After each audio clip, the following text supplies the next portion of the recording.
We got my I-beam in.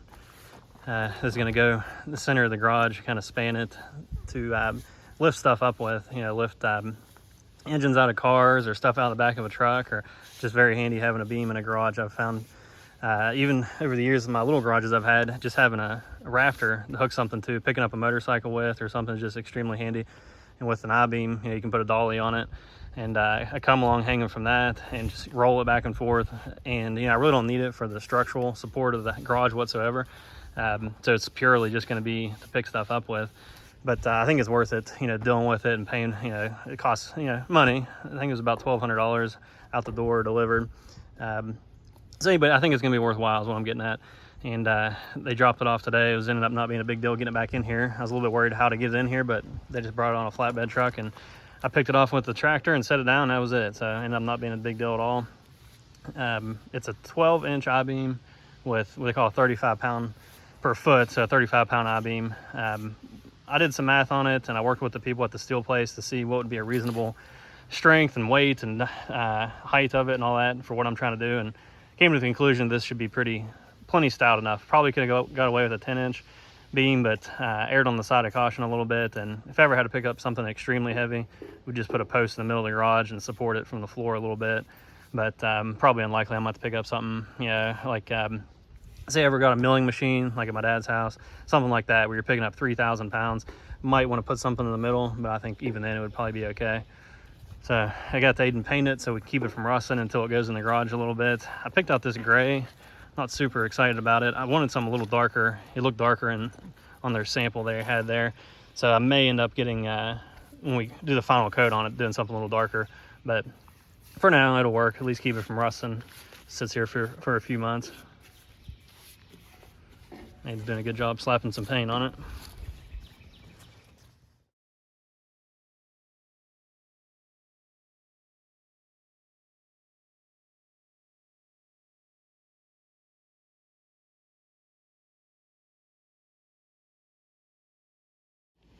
Well, we're working on the last stretch here, challenging part, the power line. Randy's been helping me. We got that tractor down here. That was one of the bigger concerns, is whether the tractor could handle this hillside without sliding or rolling or something. It's steeper than it looks in the videos. And the tractors are pretty top heavy, they're really not made for hard slopes. So anyway, that actually went pretty good. We didn't have too much trouble with that. Randy kind of hung off one side of the tractor when we were moving it, just for some reassurance. But ran into some rock, got that big boulder out of here. Amazingly, the tractor could handle that. Pick it up and move it.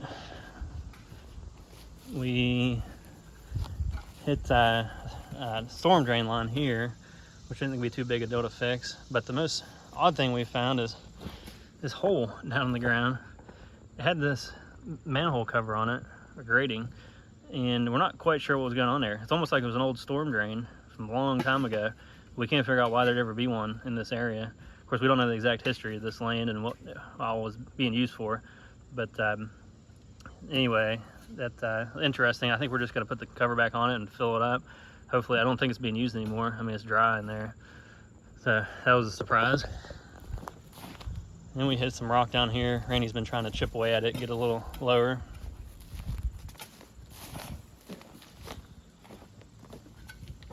There he is, my help. He pay him $60 an hour for this.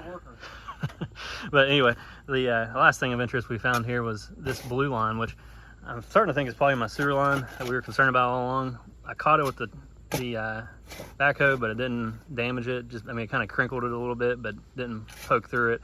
So whatever it is, we're gonna just rebury it. You don't have to repair it or anything. But try running some water through from the house. We didn't hear anything, but you might not hear it inside that pipe anyway if it's just a little flow through it. So anyway, that could be the sewer line that we've always wondered where it's at, but either way, we didn't hit it. Made down to the telephone pole and try to dodge that guy wire.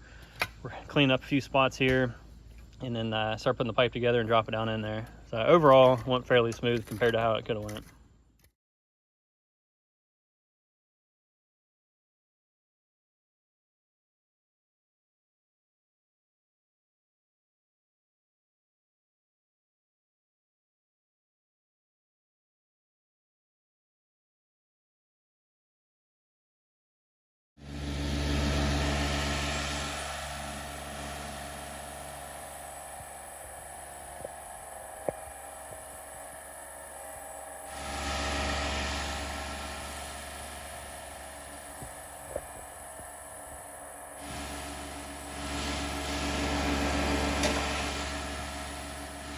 Nothing too exciting, but pulled a little tree over this morning.